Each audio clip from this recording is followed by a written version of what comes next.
Good evening students, स्वागत है आप सभी का हमारे यूट्यूब की क्लासेस पे। आज हम बीए सेमेस्टर 1 से जिसका पेपर 1 है CC1, जिसका नाम है हिस्ट्री ऑफ इंडिया, इससे एक टॉपिक आप लोगों के सामने लेकर उपस्थित हुआ हूं। आज हमारे टॉपिक का जो विषय है वह है हर्षवर्धन। तो हम इस विषय को शुरू करते हैं। हर्षवर्धन।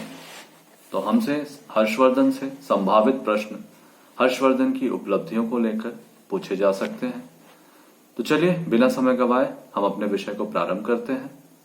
भारतीय इतिहास में हर्ष की राजनीतिक एवं सांस्कृतिक उपलब्धियां काफी महत्वपूर्ण है। इसकी उपलब्धियों की जानकारी हमें ह्वेनसांग के विवरणों, तात्कालीन मुद्राओं एवं साहित्यों से ज्ञात होती है। हर्ष अत्यंत ही विषम परिस्थितियों में 606 ईस्वी में थानेश्वर का शासक बना। बंगाल के शासक शशांक एवं मालवा के शासक देवगुप्त ने हर्ष के बहनोई गृहवर्मण की हत्या कर दी थी। बहन राजश्री को बंदी बना लिया था एवं तत्पश्चात भाई राज्यवर्धन की भी हत्या कर दी थी। विरासत के रूप में हर्ष को थानेश्वर का एक छोटा सा राज्य प्राप्त हुआ था, जो चारों ओर से परंपरागत शत्रुओं से घिरा हुआ था।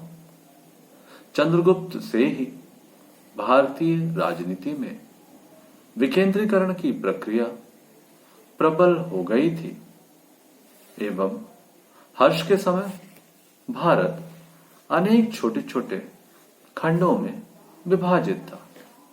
फलतः किसी भी शासक के लिए राजनीतिक एकता एवं शक्तिशाली साम्राज्य का निर्माण करना बहुत आसान काम नहीं था। सैनिक अभियान के क्रम में हर्ष ने सर्वप्रथम कामरूप के शासक भास्कर वर्मा की सहायता से बंगाल के शासक शशांक पर आक्रमण किया, किंतु उसे विशेष सफलता नहीं मिली। यह विश्वास करने के प्रमाण है कि 637 ईस्वी तक शशांक बंगाल एवं उड़ीसा पर शासन करता रहा एवं उनकी मृत्यु के पश्चात ही हर्ष और भास्कर वर्मा बंगाल पर विजय प्राप्त करने में सफल हुए। इसके पश्चात हर्ष ने मगध और उड़ीसा पर अधिकार किया।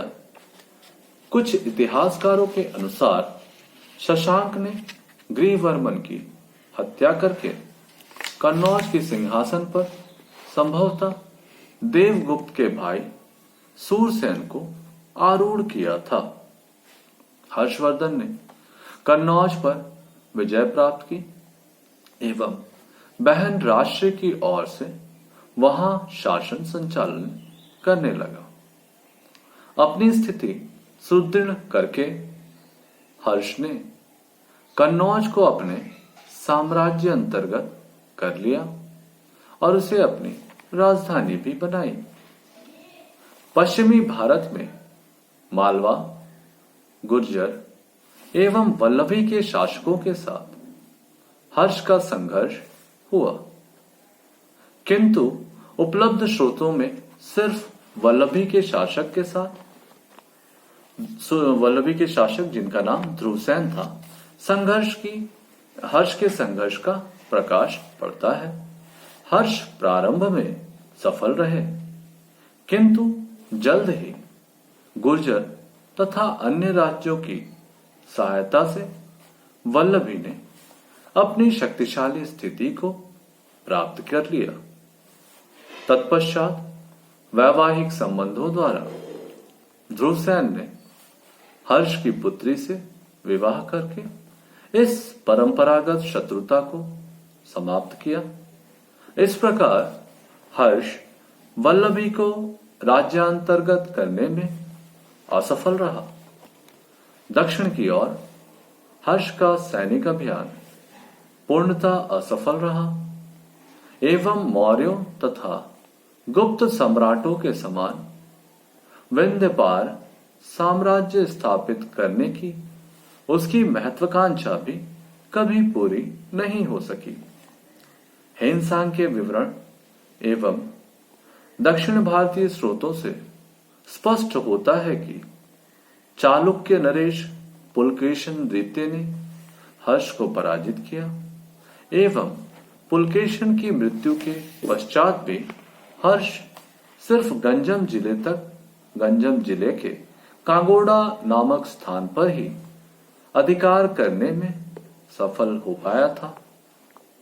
इस प्रकार स्पष्ट होता है कि हर्ष महान मौर्य एवं गुप्तों के विपरीत एक अखिल भारतीय साम्राज्य की स्थापना करने में तो पूर्णतः असफल रहा।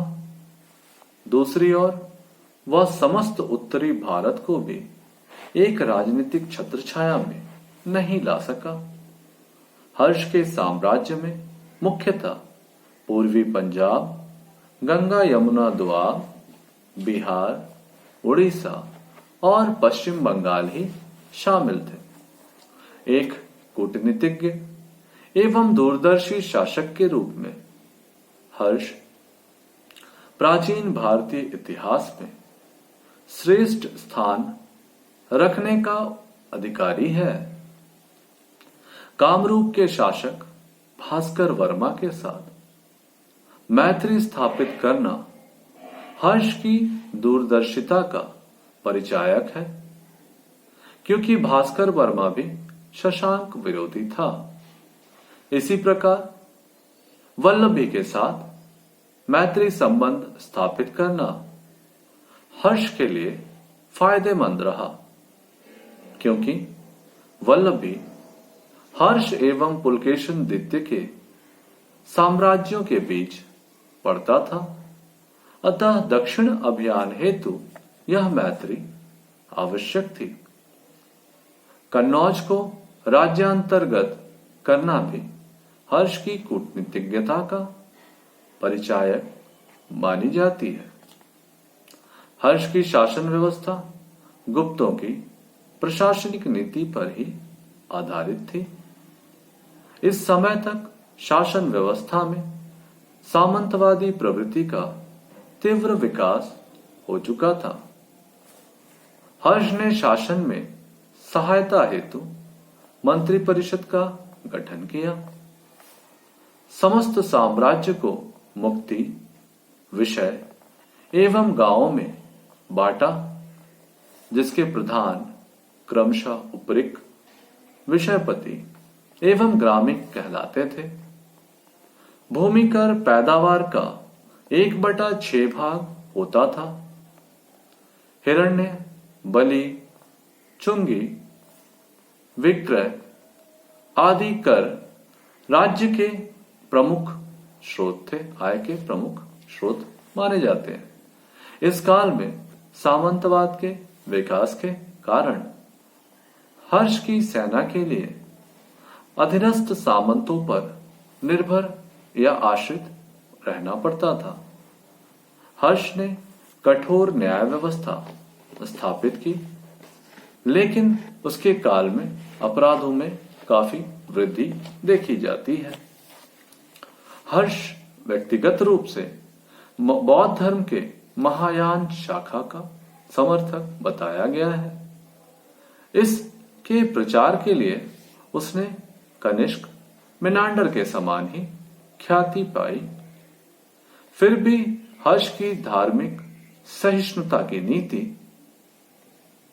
का समर्थक माना जाता है, जिसका प्रमाण प्रयाग में होने वाले धार्मिक सभाओं से मिलता है, जहां पहले दिन बुद्ध, दूसरे दिन शिव तथा तीसरे दिन सूर्य की पूजा की जाती थी। हर्ष प्राचीन भारत का सर्वाधिक दानी शासक था।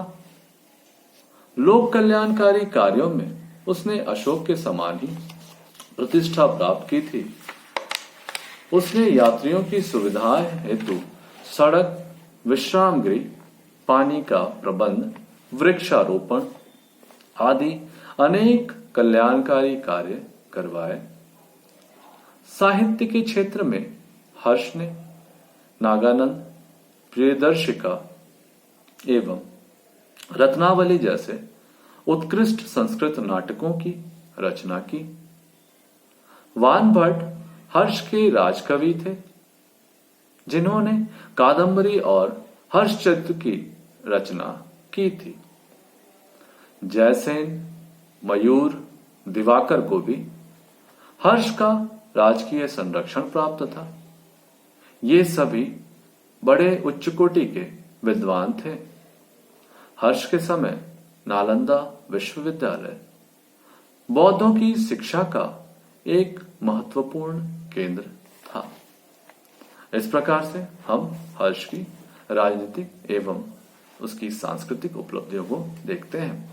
तत्पश्चात हम इसका जब निष्कर्ष निकालते हैं तो हम देखते हैं कि हम हर्ष के राजनीतिक एवं सांस्कृतिक उपलब्धियों को देखने के पश्चात हमें यह ज्ञात होता है कि हर्ष प्राचीन भारत में भारतीय इतिहास में अत्यंत महत्वपूर्ण स्थान नहीं रखता।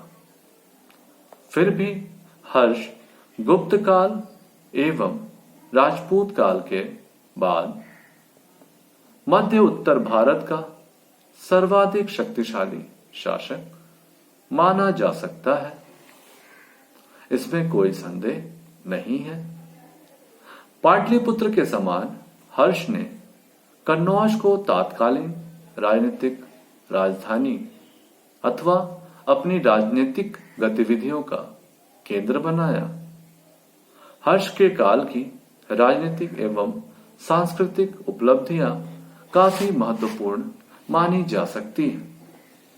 इस प्रकार से हमने हर्ष के काल की उपलब्धियां और उसके जीवन को देखने के पश्चात हमें स्पष्ट पता चलता है कि हर्षवर्धन अत्यंत ही विषम परिस्थितियों में थानेश्वर जैसे छोटे से क्षेत्र का शासक बना, जो परंपरागत शत्रुओं से घिरा हुआ था। और जब वह गद्दी पर बैठता है उसकी अवस्था काफी छोटी उम्र की थी। इस समय उसने न केवल अपने सत्ता को बनाए रखने के लिए लड़ना था, बल्कि उसे अपने विरोधियों को भी परास्त करना था। उसने सबसे पहले मैत्री संधि का कायम करके जिन राज्यों के साथ वह मैत्री कर सकता था उनको अपने साथ लाने का प्रयास किया और उसके पश्चात अपने शत्रुओं पर आक्रमण किया। यद्यपि इसमें उसे काफी ज्यादा सफलता तो नहीं मिली, लेकिन काफी हद तक उसने अपने साम्राज्य का विस्तार किया। इसके पश्चात उसने अपने साम्राज्य के लिए अपनी सांस्कृतिक उपलब्धियां भी देखी जाती हैं। उसने धर्म को संरक्षण दिया। उसके काल में सभी धर्म फल फूल रहे थे। साथ ही साथ उसने प्रशासन के क्षेत्र में भी काफी कुछ संशोधन किया। उसकी काल की धार्मिक सहिष्णुता उस काल की महत्वपूर्ण उपलब्धि मानी जा सकती है। हर्ष ने भी अशोक के समान ही बौद्ध धर्म के उपासक स्वरूप को ग्रहण किया और बौद्ध धर्म के प्रचार प्रसार में और दान पुण्य के कार्य में काफी ख्याति अर्जित की। साथ ही साथ लोक कल्याणकारी कार्यों में वह बहुत प्रसिद्ध हुआ। उसके राज दरबार में कई महत्वपूर्ण विद्वान रहते थे। हर्ष स्वयं एक विद्वान था। साथ ही साथ उसने अनेक विद्वानों को राजकीय संरक्षण भी प्रदान किया। उसके काल में अनेक साहित्यों की भी रचना देखी जा सकती है। तो कुल मिलाकर के हम देखें तो हम पाते हैं कि हर्षवर्धन का काल जो था वह अनेक उपलब्धियों से भरा काल रहा। यद्यपि वह मौर्यों और गुप्तों की भांति अपने साम्राज्य का संगठन उतना मजबूत नहीं कर सका और उसने अपने साम्राज्य को उतना अधिक विस्तार नहीं कर पाया। लेकिन मौर्यों और गुप्तों के पश्चात भारत को एक संगठित राष्ट्र देने का प्रयास उसने किया। कुल मिलाकर हर्षवर्धन की राजनीतिक एवं सांस्कृतिक उपलब्धियां भारतीय इतिहास में काफी महत्वपूर्ण मानी जा सकती है। तो आज के लिए हम इस विषय को यहीं पे समाप्त करेंगे। हमें उम्मीद है कि आपको इस विषय से कोई समस्या नहीं होगी। आपसे साधारणतया सवाल यही पूछा जा सकता है कि हर्ष की उपलब्धियों पर प्रकाश डालें अथवा हर्ष की राजनीतिक एवं सांस्कृतिक उपलब्धियों पर प्रकाश डालें। प्रश्न दोनों में से कुछ भी पूछा जाए, आपका मैटर यही होगा और आपको इसको बहुत सहजता से ध्यानपूर्वक लिखना है, ठीक है। और कोई अगर सवाल आपके मन में हो या कोई आशंका हो तो आप हमसे मेरे कमेंट सेक्शन में जाकर आप मुझसे कोई भी सवाल छोड़ सकते हैं। मैं आपके प्रश्नों का उत्तर जितनी जल्दी हो सके मैं आपको जरूर दूंगा। तो आज के लिए हम यहीं अपनी कक्षा को विराम करते हैं। कल हम फिर एक नई क्लास के साथ आप सबके सामने फिर से हाजिर होंगे। तब तक के लिए धन्यवाद।